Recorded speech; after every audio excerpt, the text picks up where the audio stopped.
Hello everyone, hope everyone's doing well. Today we have another deck review for you. Here is the latest from Kirk Slater and 52 Ravens, the Sisterhood of Blood, Volume 2. Alright, so this is the Sisterhood of Blood, Volume 2. By Kirk Slater and 52 Ravens. You can check out their site, 52ravens.com. This is a follow-up to their previous version, and I think it's also related to their original deck, the Coven. I believe it had a similar theme, which is about vampires. This is all about London vampires from the Victorian era with all female court guards. There's actually stories, backstories on all the court guards, but I didn't get the book, so I don't have that information per se. Not sure who is, supposed to be who, really. This deck features 12 all-new court guards, including 11 completely new members, with one that is back from the last deck. Not sure which one that is exactly.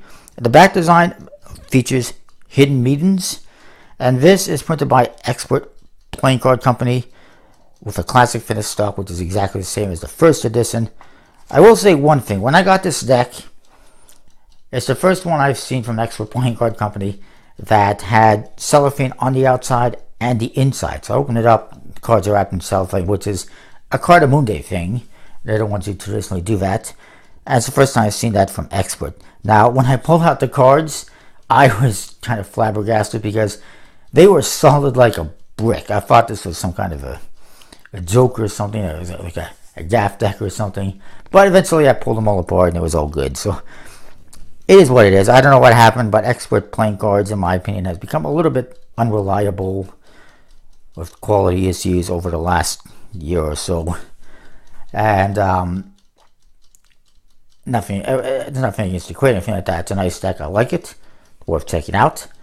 But that was just kind of weird that it came like that. Anyway, the front says the Sisterhood of Blood with Roman numerals for 2017 and Volume 2. And there's a bunch of symbolism. There's some red roses, I guess. Very cool. Sisterhood of Blood, Volume 2 again on the one side. It really sort of changed the Roman numerals to 2018, but it is what it is. Same with the other side. Top, I can't see if it says anything. Probably does. Then the bottom, we got a logo for 52 Ravens, who designed it at 52ravens.com. Made in Taiwan by Expert Playing Card Company. At least it wasn't China. And in the back, you see the back design. Similar artwork and symbolism to what you see on the front. There is some kind of foreign writing that you see. No idea what it says. And some skulls and custom seal. It's pretty cool. This is standard tuck case, really. No embossings or foils. Some artwork on the flap. And the inside looks like somebody died, basically. It looks like something died. It's just covered in blood. It's pretty cool. It's the same idea as what they had in the previous deck. You do get a double backer. These cards do have red borders. So basically a full bleed back, which is kind of ironic because it's all about blood, really. And the Jokers, similar to the previous decks, it's bloody and it's got that raven silhouette, and it says Sisterhood of Blood. Designed by 52 Ravens. Really cool. The Ace of Spades, very nice. As you can see, the cards have a kind of a dirty look to them, a weathered look. There you see the Ace of Spades, Ace of Hearts, Clubs, and Diamonds. Very nice. Again, I know some people might prefer that each card has a different look to it with the dirtiness, the weatheredness, for realism purposes. But it's okay with me. I don't have a major issue with it. And then you get to the court cards, which are all female, with a bloody background. Very cool. And they're vampires, of course, so their mouths are covered in blood. Seeds apparently been hung. Very nicely done. They're pretty cool looking.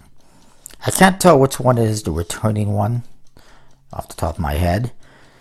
One thing I will say is, and I understand why it was done, but for me personally, looking at the court cards, all the pips are the same color and they're the suit indicator. I guess it's not the end of the world, but and I understand why they can't do red because of the red background. But It might have been nice if they were their suit colors. It's just a minor thing. Overall, very nice court cards. And then the number cards, nice custom pips, custom kind of a cross background detail. They're different per suit, and you get the same thing on the aces. Overall, pretty nice.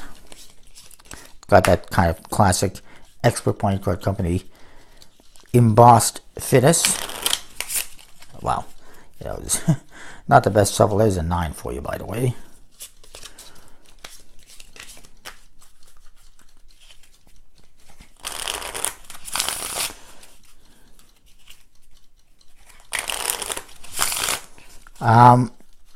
They handled pretty good, all things considered. I mean, considering they were all stuck together.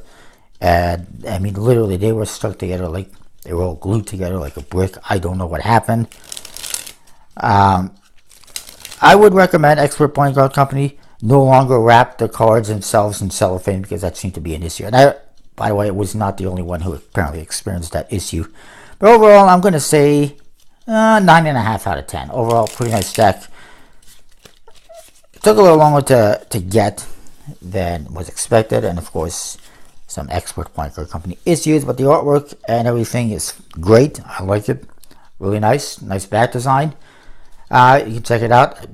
Producer 52ravens.com has it available for sale, as well as other Magic and card shops. So that is that. Comment and subscribe. We'll see you next time. More thanks for watching. I like it. Check it out.